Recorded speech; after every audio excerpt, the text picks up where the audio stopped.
मजबूत लोग नजर आते हैं ना, उनकी किवाड़े जब खोलोगे तो अंदर एक वो छोटा बच्चा होता है जो कहता है कि अब और कुछ कहा तो छोड़ूंगा नहीं। कमरा बंद करके हर्षा रोती है हाँ। आज भी? हाँ, क्या शिकायत है? बहुत सारी। अभी तो मेरी शिकायत यही चल रही है कि मैं केदारनाथ जी नहीं जा पा रही हूँ।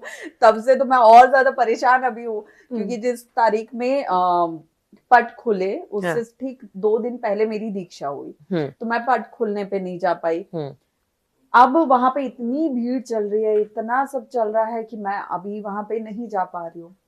तो मैं सारी शिकायतें करने का ना पूरा ऐसा एक संदूक भर के बैठी हूँ कि ये ले जाके मुझे वहां पे खोलना है। आज भी मैं रोती हूँ, क्योंकि आज भी मैं अपमान की घूंट पी रही हूँ, आज भी मैं बहुत कुछ सुन रही हूँ, सह रही हूँ, आज भी मैं राजनीति का शिकार हो रही हूँ। और आज आपको पता है, जब मैं कमरे में अकेले बैठती हूँ आंख बंद करके, तो मेरे चारों ओर मुझे भेड़िए नजर आते हैं। वो भेड़िए जो अलग अलग विचार करके, अलग अलग प्लान करके मुझे अलग अलग तरीके से नोचने का सोच रहे हैं।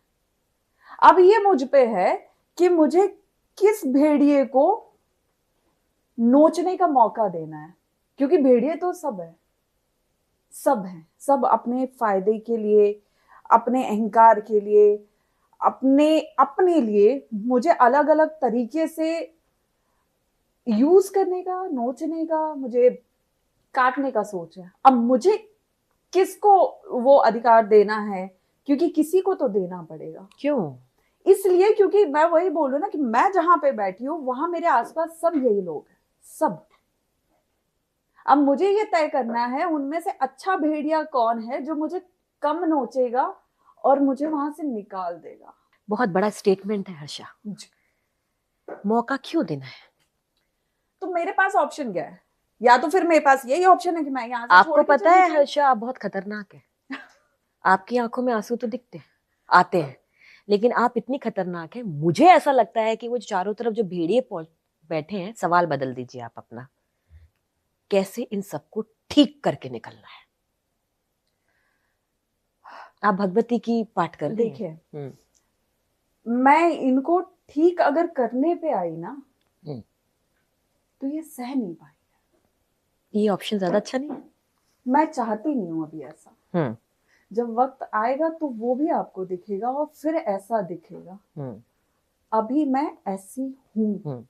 जो जनवरी में स्टेटमेंट मेरा आया था कि रखो अपना धर्म अपने पास, मैं इससे अलग हो रही हूँ, और फिर मैं शांत हो गई। जनवरी से अप्रैल तक मैं शांत रही। मैंने अपने पुराने 4 साल पुराने फोटोज, वीडियोस पोस्ट किए, सब किया, यही बताने के लिए कि हाँ मैं छोड़ के जा रही हूँ। और जब वो चीजें नॉर्मल हुई तब एकदम से मैंने संन्यास लिया। तो आपको लगता है वो एकदम से मैंने लिया होगा? वो लोगों के लिए एकदम से, वो उन लोगों के लिए एकदम से जो चाह रहे थे कि मैं ये छोड़ के चली जाऊं। क्योंकि मैंने बोला ना, जिद पे मुझसे कोई कुछ नहीं करवा सकता। आप जितना मेरा विरोध करोगे, जितना मुझ पे कंट्रोल करने की कोशिश करोगे, आप वो चीज करने के लिए मुझे और मजबूत कर रहे हो, आपको पता ही नहीं है। हर्षा, आप बहुत बेबाक हैं, और मुझे लगता है कि मेरा जो अगला प्रश्न आपके पास आ रहा है वो भी बेबाकी से आप उत्तर देंगी। आप जिस दुनिया में जा चुकी हैं, ठीक है, उस दुनिया को गृहस्थ नहीं समझ पाएंगे। वो महिलाएं नहीं समझ पाएंगी जो सुबह सिंदूर भरती हैं और बच्चों का लंच बनाती हैं, या जो अपने जीवन में एक सुरक्षित परिवार देख रही हैं, जिनके सर के ऊपर पति, पिता, बेटे का हाथ भी है, जो खुद उस परिवार की मुखिया भी है। ऐसा नहीं है। आपकी जो दुनिया है, क्या वो सेफ है?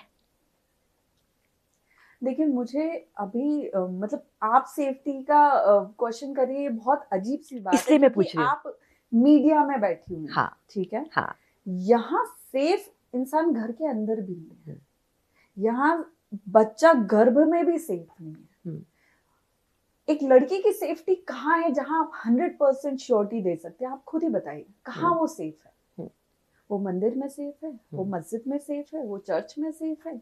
कहाँ सेफ है वो माँ के गर्भ में सेफ है? नहीं है। वहां भी पता चलता है कुछ लोगों को कि बेटी आने वाली है, तो वहां भी उसकी हत्या करने का सोचने लगते हैं। बेटी घर में बड़ी हो रही है तो कभी किसी के दादाजी रेप कर रहे हैं, किसी के चाचा रेप कर रहे हैं, कोई कर रहा है। बेटी बड़ी हो रही है, स्कूल के लिए जा रही है तो बस में रेप हो रहा है, स्कूल बस में रेप हो रहा है, स्कूल में रेप हो रहा है। बेटी कॉलेज में पहुंच रही है तो या तो रास्ते में रेप हो रहा है, या तो कॉलेज में किसी का शिकार बन रही है। फिर अभी नया चलन एक जो चालू हुआ है कि अब लड़कियों से आप उनकी सहमति से सब कर सकते हो, बस उन्हें नशे का आदी बना दो, फिर वो सब कुछ उस नशे के लिए सब कुछ करने के लिए तैयार है। ठीक है, फिर उसके बाद धर्म परिवर्तन लव जिहाद आ गया। फिर आपने जैसे तैसे उस बेटी की शादी की, अब या तो दहेज के नाम पे उसे मारा जा रहा है जो हम आए दिन देख रहे हैं, या तो फिर किसी एक रिश्तेदार की उस पर गलत नजर आ जाती है। अभी हाल ही में मैंने 2-4 दिन पहले ही एक आर्टिकल पढ़ा है जिसमें जब जेठ को लगा कि ये मेरी इच्छा से नहीं चल रही है तो जेठ ने उसका कत्ल कर दिया। फिर उसके बाद ये भी हम न्यूज देख रहे हैं कि बेटा बड़ा हुआ तो बेटे ने माँ का रेप कर दिया, बेटे के दोस्तों ने माँ का रेप कर दिया।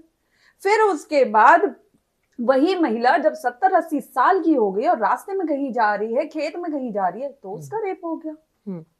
नारी कहाँ सेफ है? आप मुझसे सवाल कर रहे हो इस क्षेत्र का, नारी कहाँ सेफ है? नहीं, लेकिन आप जिस दायरे में चली गई हैं वहां एक उम्मीद होती है। नहीं है, कोई उम्मीद कहीं नहीं है। सिर्फ हाँ, मैं ये कह सकती हूँ कि हमारी 5 उंगलियां एक जैसी नहीं होती है, हर इंसान एक जैसा नहीं होता है, लेकिन ये है कि आज के समय में अच्छे लोगों की गिनती आप उंगलियों पे कर सकते हो, बुरों की गिनती नहीं कर सकते हो, उनकी गिनती नहीं हो सकती, वो इतने हो गए। यहाँ आके भी आपका दिल टूटा है हर्षा? यहाँ आगे किस बात पे दिल टूटेगा? यहाँ तो टूट के मैं खड़ी हो रही हूँ। यहाँ तो इतना तोड़ दिया, इतना देखिए, मुझे ऐसा लगता है कि जब आरोप लगे तो उन लोगों ने सीमाएं, मर्यादाएं सब तोड़ दी। आपने अपने गुरु के आगे बैठ करके अपनी शिकायत की कि ऐसा क्यों हो रहा है? उन्होंने आपको कोई जवाब दिया? मेरे गुरुजी मुझे चुप कराते कराते कभी परेशान हो जाते हैं।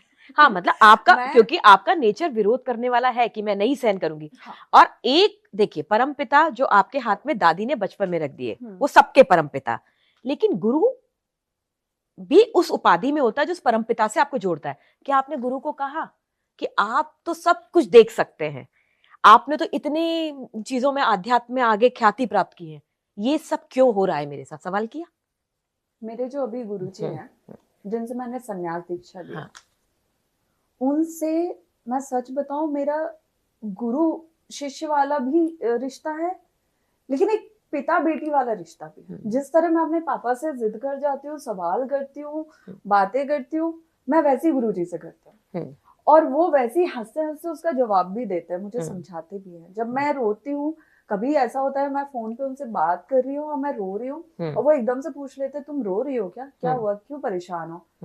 और मेरा गला भरा हुआ है, मैं बता नहीं पा रही हूँ। फिर मैं आश्रम में जाऊंगी, फिर वो बिठाएंगे, उस दिन क्या हुआ था, क्या किस वजह से रो रही थी, फिर मैं उन्हें पूछूंगी कहाँ पड़ी हो तुम इन चक्रों में, इनके पास कोई काम नहीं, ये जो विरोध कर रहे हैं ना, इनकी खुद की कोई पहचान नहीं, इनका खुद का कोई अस्तित्व नहीं है। अगर ये किसी अच्छे पद पे होते, कोई मान सम्मान इन्हें मिला होता ना, तो ये किसी का इस तरह अपमान नहीं कर रहे होते। ये वही लोग करेंगे जिन्हें सम्मान का अर्थ नहीं पता है।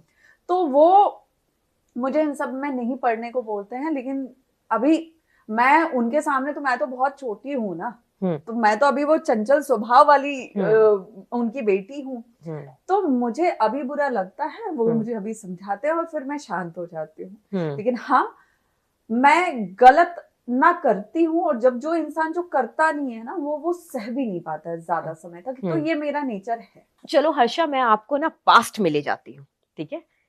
एक बार पास्ट की यात्रा कर लेते हैं। कोई एक चीज आपको अपने जीवन से बिल्कुल मिटानी हो, बिल्कुल हटानी हो, वो कोई एक चीज, एक हादसा, एक इवेंट कौन सा होगा जिसको हर्षा आज हटाना चाहेंगी? मेरा बस चले तो मैं 2022 को अपने जीवन से निकाल फेंकूंगी, लेकिन फिर मुझे लगता है कि क्यों निकालना, इतना सब नहीं हुआ होता तो आज ये अनुभव, ये स्ट्रांगनेस कहाँ से आती? फिर तो मैं भी वही सहमी एक लड़की बनी बैठी होती जिसने दुनियादारी नहीं देखी है, मुझे देखनी थी, मुझे जानना था। हालांकि कभी कोई इंसान ये नहीं चाहता है कि हम खुद कभी किसी हादसे का शिकार बने, हम खुद कभी समाज के इतने अपमान का शिकार बने, कोई नहीं चाहेगा। लेकिन मेरे साथ जो हुआ, मुझे उसका अब जाके पछतावा नहीं है। जो हुआ अच्छा हुआ, उसने बहुत कुछ सिखाया, बहुत कुछ समझाया, बहुत मुझ में बदलाव किए। एक चीज जो मैं अपने जीवन में कभी नहीं लाना चाहूंगी और वो है भरोसा करने की आदत। और ये मैं किसी के लिए अपने मन में नहीं लाना चाहती। मेरा एक फलसफा बना है, जीवन का एक सिद्धांत बना है। आपको हो सकता है ये गलत लगे, लेकिन जब मेरे बहुत सारे अनुभव रहे जीवन के, अलग अलग रिश्तों के, सब चीजों के, तो मैं सबको एक चीज बोलती हूँ कि मैं जब पहली बार किसी से मिलती हूँ, पहली बार मैं कभी कुछ नहीं बोलती हूँ। पहली बार वो इंसान मेरे लिए कोई मायने ही नहीं रखता है। आपने बोला, आप चले गए, अगली बार क्या पता मैं मिलूं ना मिलूं। दूसरी बार जब इंसान मिलता है, तब मैं उसकी सुनना शुरू करती हूँ कि ये दूसरी बार मिला है तो अब शायद ये तीसरी बार मिल सकता है। तब मैं उसकी सुनना शुरू करती हूँ, उसकी विचारधारा मुझे समझ में आ जाती है, और मुझे 5 मिनट में इंसान की विचारधारा समझ में आ जाती है। ईश्वर की ऐसी कृपा, ऐसे अनुभव रहे हैं। तीसरी बार जब मैं मिलती हूँ, तब मेरा ये रहता है कि अब ये तीसरी बार मिला है, अब ये मिलेगा बार बार, ठीक है। तीसरी बार में ये पता चल जाता है, जब ये मिलेगा बार बार, तो मैं पहले से ही इंसान को बुरा समझ लेती हूँ, और मेरा वो माइंडसेट है कि ये इंसान बुरा है। अब मैं बता रही हूँ ऐसा क्यों। अब जब ये आगे चल के अच्छा निकलेगा तो मुझे खुशी होगी, मुझे बहुत खुशी होगी। मुझे गलत साबित होते हुए भी खुशी होगी कि ये इंसान अच्छा निकला, मैंने इसके बारे में गलत सोचा। लेकिन कल को वो इंसान आगे चल के बुरा निकलेगा ना, तो मुझे कोई फर्क नहीं पड़ेगा। मुझे ये लगेगा मैं तो जानती थी। इसलिए खुद को शांत रखना है तो किसी से ज्यादा उम्मीदें मत करो, किसी पे ज्यादा, मतलब आपने अपने दिल को समझा लिया है। हाँ, मतलब वो मेरा माइंडसेट वैसा बन गया है। हर्षा, राजनीति में आने का मौका मिले, आप चुनाव लड़ेंगी? मैंने इस बारे में बिल्कुल भी सोचा नहीं है, बिल्कुल भी नहीं सोचा। मतलब मेरी कभी किसी से इस बारे में बात भी नहीं हुई है कि मेरे को राजनीति में जाना है या कुछ भी। मेरे को मेरे अंदर बस ये है कि मुझे समाज में जो मुझ जैसी बेटियां हों, जो बहुत तिरस्कार, अपमान, का शिकार हुई हो, मुझे उन बेटियों के लिए कुछ करना है।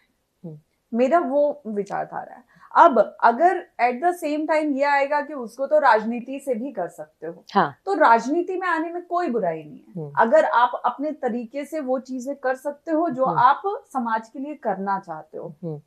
आज मुझे कोई भी ज्यादा सीरियस नहीं लेगा। हाँ। क्यों? क्योंकि मेरे पास कोई पद नहीं है, मेरे पास पावर नहीं है, मेरे पास बहुत पैसा नहीं है, मेरे पास बहुत दिखावा नहीं है, तो मुझे कोई अहमियत नहीं देगा। कल को जब उसी हर्षा के पास उसकी क्या बोल सकते हैं, उनकी चीजों को, उनके प्लान्स को पूरा करने के लिए जब कोई भी पद आ जाएगा ना, चाहे वो धर्म के क्षेत्र में हो या राजनीति के क्षेत्र में हो, कोई भी पद आ जाएगा, कोई अच्छी गाड़ी आ जाएगी, थोड़े लोग आ जाएंगे आजू बाजू, तो सब मेरी सुनने लगेंगे।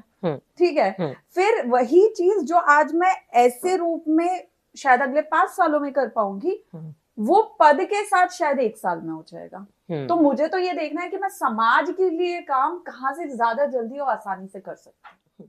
आज के पॉडकास्ट का आखिरी सवाल, आने वाले समय में हर्षा अपने आप को कहाँ देखना चाहती है, और वो तस्वीर बनाने का अधिकार अगर आपको शिव दें तो आप अपने आप को कहाँ देखना चाहते हैं?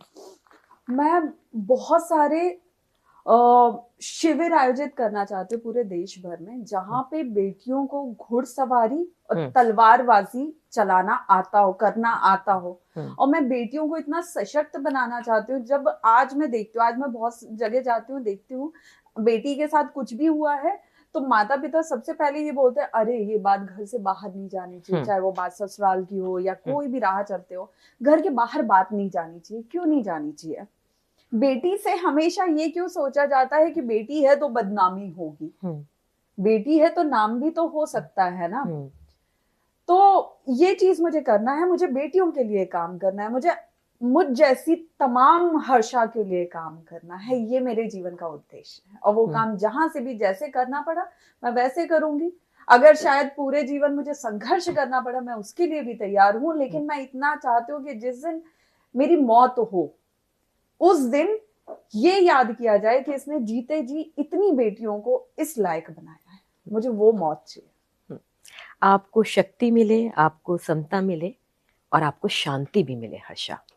आई ओपनर के मन से हमारी आपको यही शुभकामना है कि आप क्रांति तो करें, लेकिन क्रांति करके उसे बदले नहीं फिर। हर्षा से बात करते समय 4 लाइनें अचानक दिमाग में आई। मुझे लगता है कि ये हर्षा की कहानी है।